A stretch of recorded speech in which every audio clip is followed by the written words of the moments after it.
કિરણ news સાથે હું છું કિરણ ગઢવી। અમદાવાદ નગરી આજે ભક્તિના રંગે રંગાઈ ગઈ છે, કારણ કે અષાઢી બીજના પાવન પર્વે યોજાનારી 149મી ઐતિહાસિક રથયાત્રાના મંગલ શ્રી ગણેશ આજથી શરૂ થઈ ચૂક્યા છે। જી હા, આજે જેઠ સુદ પૂર્ણિમાના પવિત્ર દિવસે ભગવાન જગન્નાથજીની ભવ્ય અને પરંપરાગત જળયાત્રા નિજ મંદિરેથી અત્યંત ધામધૂમપૂર્વક નીકળી હતી। 108 પવિત્ર કળશમાં સાબરમતી નદીનું જળ ભરીને આ જળયાત્રા હવે નિજ મંદિરે પરત ફરી ચૂકી છે। રાજ્યના પૂર્વ નાયબ મુખ્યમંત્રી નીતિન પટેલ, ભાજપ પ્રદેશ પ્રમુખ જગદીશ વિશ્વકર્મા અને મેયર હિતેશ બારોટ સહિતના અગ્રણીઓએ માં સાબરમતીની આરતી ઉતારી અને પવિત્ર જળ ભરવા નદીના મધ્ય ભાગમાં પહોંચ્યા। સાબરમતીના એ પવિત્ર નીરને વાજતે ગાજતે હરિભક્તો દ્વારા જગન્નાથ મંદિરે લાવવામાં આવ્યું અને એ પછી ક્ષણ આવી એ પરમ કલ્યાણકારી જળાભિષેકની। મંદિરના મહંત, સાધુ સંતો અને ઉપસ્થિત જગદીશ વિશ્વકર્માએ ભક્તિભાવપૂર્વક નાથનો જળાભિષેક કર્યો। સવારથી જ જમાલપુરમાં જગન્નાથ મંદિર ભક્તોના જયઘોષથી ગુંજી ઉઠ્યું છે। સૌથી આગળ 12 શણગારેલા હાથી અને ત્યારબાદ જય રણછોડના નાદ સાથે બળદગાડા મંદિરના પ્રાંગણમાંથી બહાર નીકળ્યા અને ત્યારબાદ બેન્ડ બાજા, ઢોલ નગારાના તાલે અને ગોવિંદ બોલો ગોપાલ બોલોના જય જગન્નાથના ગગનભેદી નાદ સાથે આ ભવ્ય જળ યાત્રા સાબરમતી નદીના કિનારે પહોંચી હતી। સાબરમતી નદીના ઐતિહાસિક ભૂદરમાં આરે શાસ્ત્રોક્ત વિધિથી વૈદિક મંત્રોચ્ચાર સાથે ગંગા પૂજન કરવામાં આવ્યું। ત્યારબાદ હાજર રહેલા પૂજ્ય સંતો અને મહાનુભાવોએ બોટ મારફતે નદીની મધ્યમાં ગયા અને ત્યાંથી 108 પવિત્ર કળશના જળ ભરવામાં આવ્યું હતું। આજે પવિત્ર દેવસ્નાનના પૂર્ણિમાના અવસરે જગન્નાથપુરી ધામ ભક્તિના સાગરમાં ડૂબી ગયું છે। જી હા, વર્ષમાં માત્ર એક જ વાર આવતી આ પરમ પવિત્ર તિથિએ ગર્ભગૃહમાંથી બહાર આવીને મોટા ભાઈ બલભદ્ર, દેવી સુભદ્રા અને વિશ્વના નાથ મહાપ્રભુ જગન્નાથજીએ સ્નાન બેદી પર વિરાજમાન થઈને અસંખ્ય ભક્તોને દર્શન આપ્યા છે। સુગંધિત અને પવિત્ર જળથી ભરેલા 108 કળશ વડે ચતુર્ધા મૂર્તિઓને મહાસ્નાન સંપન્ન કરાયું। આ આખી પરંપરા મહાપ્રભુની એ માનવીય લીલાની સાક્ષી છે, જ્યાં ભગવાને પોતે ભક્તોની જેમ સ્નાન કરે છે અને હવે સ્નાન બાદ ભગવાનના સૌથી મનોહર રૂપમાં દર્શન થઈ રહ્યા છે। ગજાનન વેશમાં એટલે કે હાથી વેશ, ગણેશ રૂપમાં સજ્જ મહાપ્રભુના આ અલૌકિક દ્રશ્યને જોવા માટે લાખો આંખો ધન્ય થઈ રહી છે।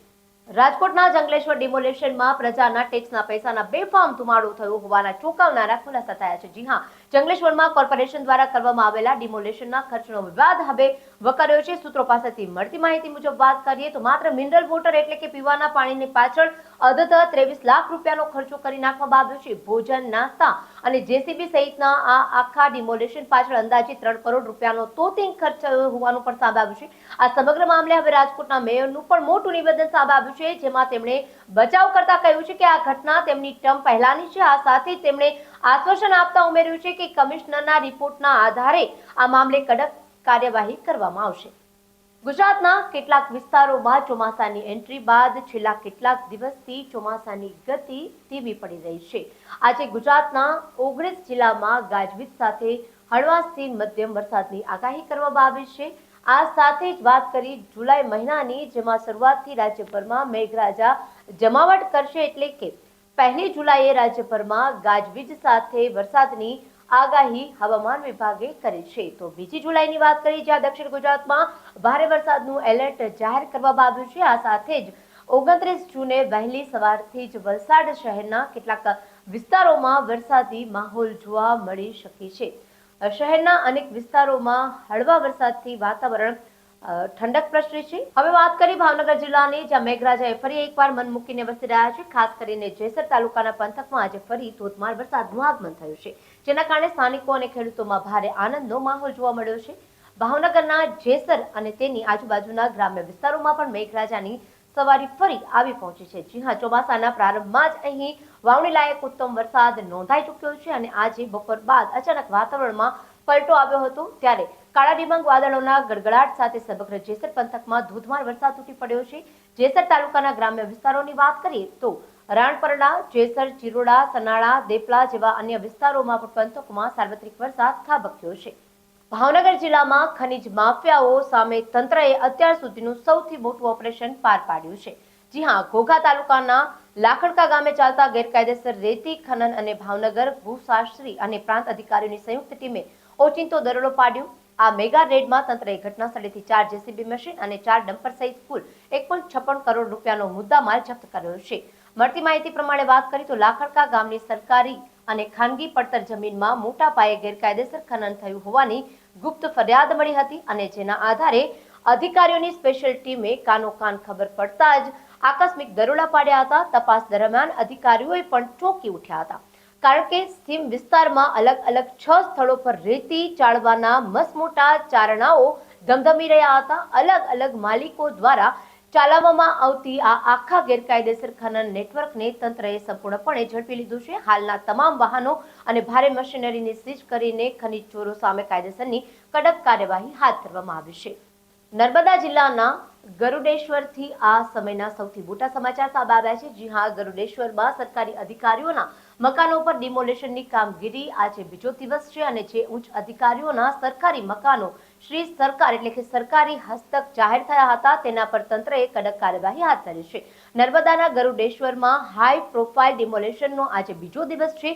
વર્ષ 2019માં અહીં કુલ 13 અધિકારીઓના પ્લોટ ફાળવવામાં આવ્યા હતા અને આ પ્લોટ પર અધિકારીઓએ લાખો રૂપિયાની બેંક લોન લઈને પોતાના આલિશાન પાકા મકાનો તૈયાર કર્યા હતા, પરંતુ પ્લોટની ફાળવણી અને માલિકીના વિવાદ વચ્ચે આ મકાનો શ્રી સરકાર જાહેર થતા તંત્રએ ડિમોલેશનની કોરડો વીંઝ્યો છે. કુલ 7 અધિકારીઓના મકાન પૈકી 5 મકાનો તોડી પાડવાનો આદેશ કરવામાં આવ્યો છે, જેમાંથી પ્રથમ દિવસે જ એક મકાન સંપૂર્ણપણે જમીનદોસ્ત કરી દેવાયું છે. આજે બાકીના 4 મકાનો પર તોડફોડની કામગીરી વહીવટી તંત્ર દ્વારા સતત ચાલુ રાખવામાં આવી છે. વાત કરી સુરતની, માત્ર 30 સેકન્ડમાં, હા માત્ર 30 જ સેકન્ડમાં 30 લાખથી વધુની કિંમતનું સોનું અને હીરા લઈને એક કારીગર રફુચક્કર થઈ ગયો.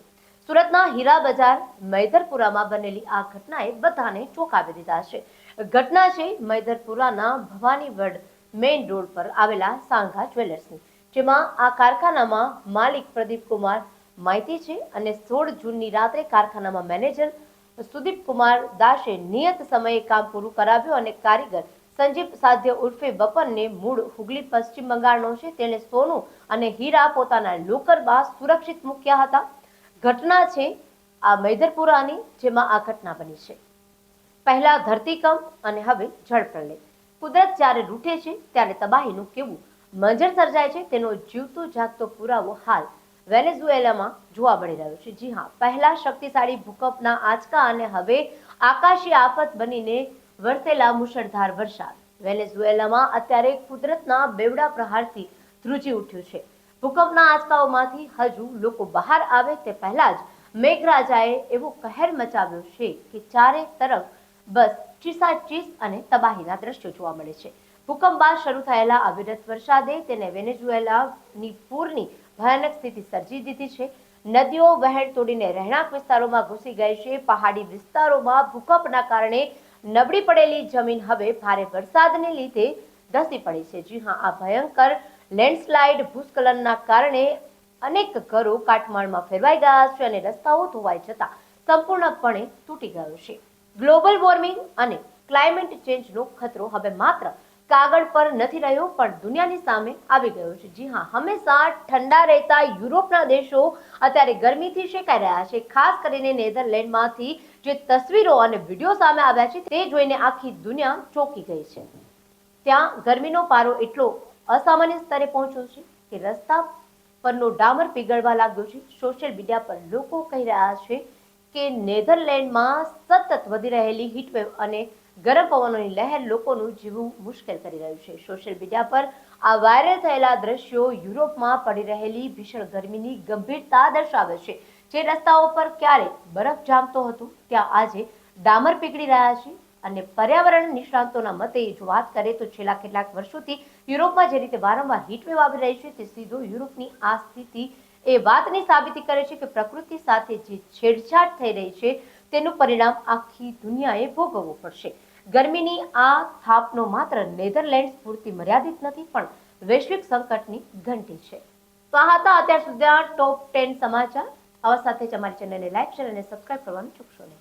આપના પોતાના પ્લેટફોર્મ લલકારને લાઈક કરો, ફોલો કરો, સબસ્ક્રાઇબ કરો અને શેર કરો.